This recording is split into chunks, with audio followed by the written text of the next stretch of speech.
Санаа зовоож байгаа зүйл бол Улаанбаатарын утаа хэвээрээ үлдэхэд бол энэ хариуцлагыг хэн хүлээх юм бэ гэдэг ийм асуудал. Тийм учраас бол Монгол Ардын нам өнөөдрийн хурлаараа Монгол улсын эрх ашигыг бодож гин үгүй юу гэдгээ эргэж сайн харцгаагаад тэгээд дүгнэлтээ гаргах байх. Миний сонсож байгаагаар бол ардчилсан нам бихчих юм байна. Ардчилсан нам бол одоо хамтарсан мөртлөө их хурлын гишүүд нь үгээ хэлээд байна гэдэг ийм зүйлийг ярьж байгаа юм билээ. Зүгээр ардчилсан нам өөрөө ийм олон ургалж үзэлтэй нам шүү дээ. Өөрийнх нь засаг байсан ч гэсэн манай намын гишүүд бол шүүмжилдэг. Манай намын гишүүд бол өөрийнхөө ерөнхий сайдыг шүүмжилдэг хүмүүс шүү дээ. Тийм учраас бол энэ нам бол өнөөдөр энэ өөрийнхөө өнгө төрхөөрөө л байгаа. Энийг бол Монгол Ардын намын нөхдүүд маань ойлгож хүлээж авч сурах хэрэгтэй.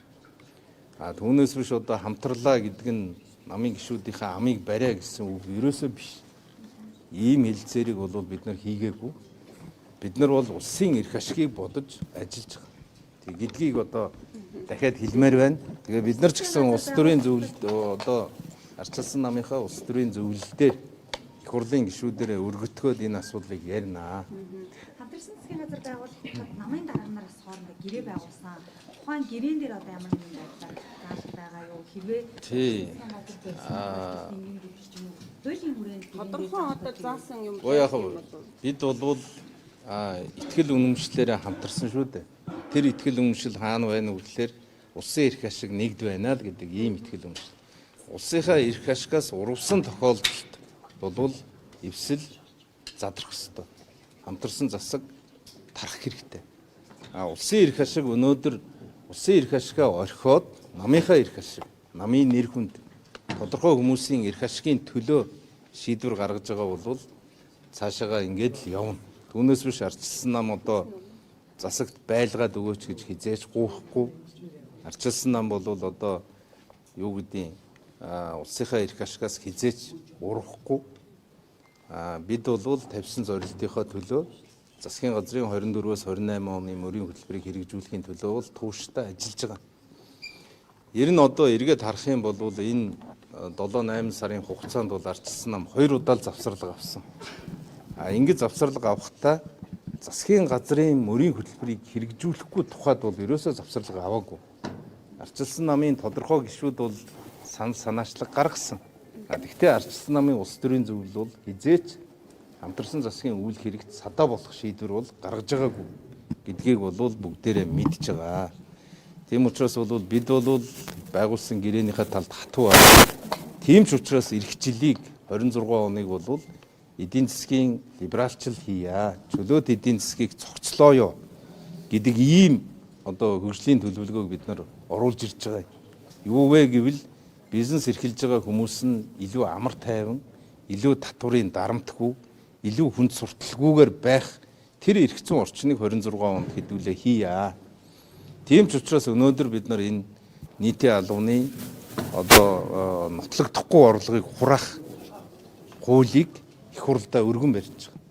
Юу вэ гэвэл нийтийн албан хаагчид, улс төрчид элдэв, авилга, дарамтаар хөрөнгөждөг байдлыг бол тасан зогсооё.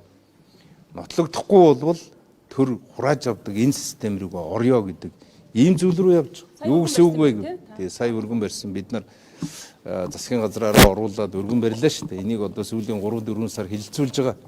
Гэхдээ бидний зарчим бол хүмүүсийг хилмигдүүлэхгүй. Яг энэ улс төрчид нийтийн албанд ажиллаж байгаа авилга авч болзошгүй хүмүүс дээрээ хязгаарласан зохицуулт хийж байгаа болохоос биш. хоёр дахь удаага өргөн барьж штэ. Хилцүүлэхгүй байгаад байгаа асуудал нь хилцүүлэхгүй болгоомжлол бол нийтийг хамарсан 37 он шиг хилмигдүүлэлт явчих вэ гэдэг ийм болгоомжлол байгаад байгаа. Тийм учраас бол бид нар нийтийг хамарсан тэр дундаа одоо багш эмчнарч гэдэг юм уу тийм ээ? Эсвэл сэтгүүлчид гэдэг юм уу? Зүгээр мөрөөрөө явж байгаа хүмүүсийн хөрөнгө рүү дайрах ийм зүйл рүү явуулахгүй тулд нэлээд наривчилж өглөө. Энэ чиглэлийг ч гэсэн их хурлын гишүүд их олон талаасаа хэлсэн. Тийм учраас бол одоо ямар нэгэн байдлаар хилмигдүүлэлтгүйгээр үнэхээр орлого нотлогдохгүй бол тухайн эд материал, тухайн мөнгийг хурааж авдаг. Тэрийг улсын орлого болгож чаддаг ийм зүйл рүү алхаж байгаа шүү. Энэ юу гэсэн үг вэ гэвэл бизнес рүү халддаг халдлагыг л тасан зогсоох гэж байгаа оролдлого. Ийм орлогыг бид нар олон дахин хийжээж Монголын бизнес эрхэлж байгаа, ажил эрхэлж байгаа хүмүүс амар тайван ажил нь урагштай явдаг ийм зүйл рүү явж байгаа. Нөгөө талдаа татврын шин орчин бүрдүүлэхийн тулд энэ дээр бол засгийн газар ажиллаад эцсийнхээ шат руу орцсон байна. Нэгвэр хэлбэл баг дунд орлоготой хүмүүсийнхээ татврыг бид нар бууруулж өгөө. Хамтарсан засгийн газар 10 сарын хугацаанд ажиллалаа. Хурдтай хөгжлийн төлөөх зориг бүрийн хөтөлбөрт та одоо 10 сарын дараа би бол маш их бардан байгаа. Яагаад гэвэл үнэхээр Монголын асуудал шийдэгдэхгүй их удсан. Монголын асуудал шийдэгдэхгүй, хөгжлийн асуудал шийдэгдэхгүй болохоор энэ 3 сая хүний амьдрал өөдлөхгүй байгаа учраас бид нар хамтарсан засаг байгуулсан. Бидний хамгийн олон жил маргаж ирсэн зүйл бол хил холболт. Энийгээ шийдсэн. Эрчим хүчний асуудал, энэ мөнгийг бид нар босгосон. Мөн одоо газрын тостой болёо гэд олон жил тий бензинтэй болёо гэд монголчууд олон жил мөрөөдөж байгаа. Энэний хөрөнгийг бид нар эцэслэн шийдэж өгсөн. Мөн Улаанбаатар хотыг утаагүй болгох тэр химийн нүүрс химийн үйлдвэрийн эхлэлийг бид нар тавьж чадсан. Тэгээ ганц мод гашуун сухатын холболт бол ямар олон жил улс төрийн хэрүүл болов, ямар олон бүлэглэлийн хооронд дайн болсон. Энийг одоо шийдэж чадсан. Нэгвэр хэлбэл мөн ураны асуудлаа шийдэж чадсан. Энэ бол Монголын түүхэнд үлдэнэ. Нэгвэр хэлбэл Монгол улс бол хөгжиж дэвших тэр суурийг бид нар бүтээж чадсан. Харамсалтай нь өнөөдөр ингээд цэг тавигдах юм бол дараагийн алхам бол эрчим хүчний хангалттай улам зузааруулах. Иннээсээ улбаатай үйлдвэрүүдээ хийх ажил маань ингээд тасалдчих шиг байна. Тасалдах ийм аюул их ойрхон ирсэн байна. Тэрэнд бол харамсаж байгаа. Нөгөө талдаа бол хийсэн ажилдаа бол энэ богино хугацаанд энэ 10 жил 20 жил шийдэж чаддгүй зүйлийг 10 сарын хугацаанд шийдэж чадсанараа бол энийг бол Монголын түүх дүгнэнэ. Энэ бол их олон жилийн дараа яригдах ийм зүйлийг бүтээж чадсан гэж. Намууд хамтраад үзчихлээ. Одоо магадгүй Монгол Ардын нам за дангаараа засгаа бүрдүүлье гэж бодоход улсын хурал дээр магадгүй засгийн газар дээр тодорхой бодлогууд дээр ер нь ямар нөхцөл байдал үүсэх бол ер нь бол хямрал гэдэг нь дахиад ирэх юм шүү. Ер нь бол засаглалын хямрал ирэх нь тодорхой шүү дээ.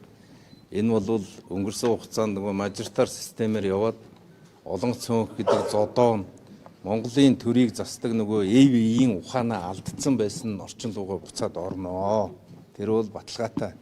Зүгээр би Монгол Ардын нам шийдвэрээ гаргаагүй байхад би олон юм ярмааргүй байна. Тэрийг та бүхэн маань бас одоо хамтарсан засгийн тэргуун шадар сайд нь элдв юм яриа зогсож болохгүй шүү дээ. Тэрийг та бүхэн маань бас ойлгоорой. Үнэхээр шийдвэр нь гарах юм бол бид бол тэр үед үгээ хэлнэ. Ер нь цаашаагаа бол би бол ардчилсан намаас нэг л зүйлийг хүснэ. Улс орны эрх ашигыг нэг тавьдаг энэ сэтгэлгээгээ хадгалж явахыг хичээгээрэй.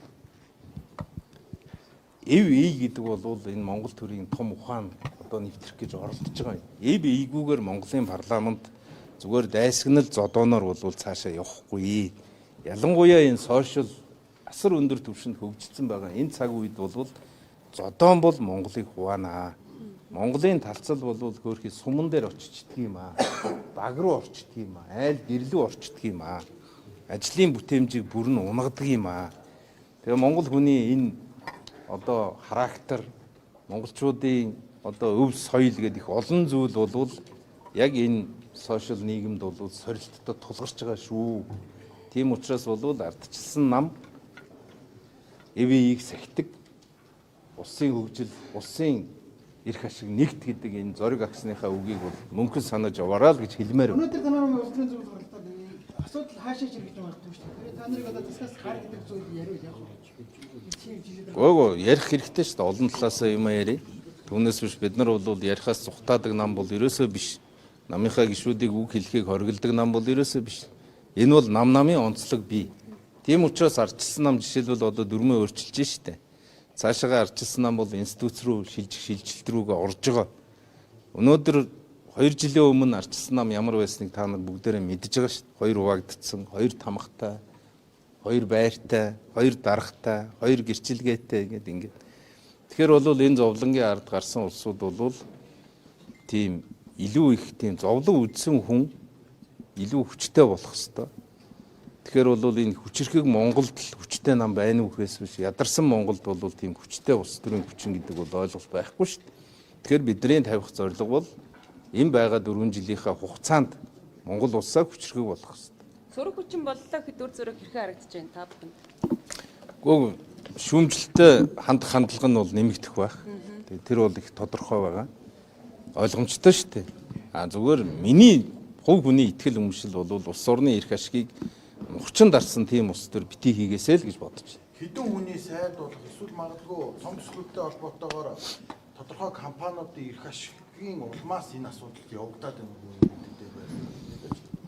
Олон зүйл асуудал шийдэгдсэний дараа бол олон хүн дуурах байх. Ягаад ийм болчих гэдгийг олон хүн олон талаас нь ярина. Ер нь бол Монголын зовлон юу вэ гэвэл баялагын хараалдаа л байгаа. Баялагийг Монголын ард түмэнд авчиж өгөх гэсэн хүсэл зориг энэ төрд байна уугүй юу гэдгээс их юм шалтгаална. Үгүй би жагсаалыг тэгж хэлээгүй шүү.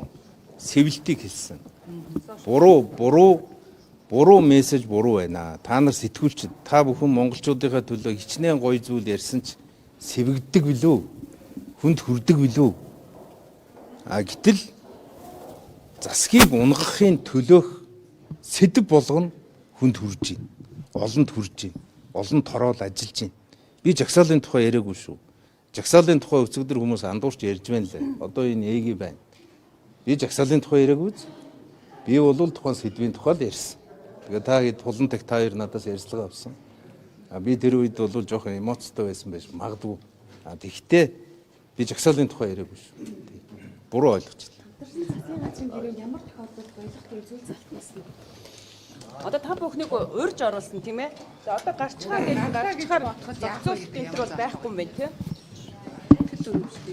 Гэхдээ энэ бол цэвэр улс орны эрх ашигаа улдан гიშгэлэл гэсэн үг шүү дээ. Улс төр бол ингэж л хийв.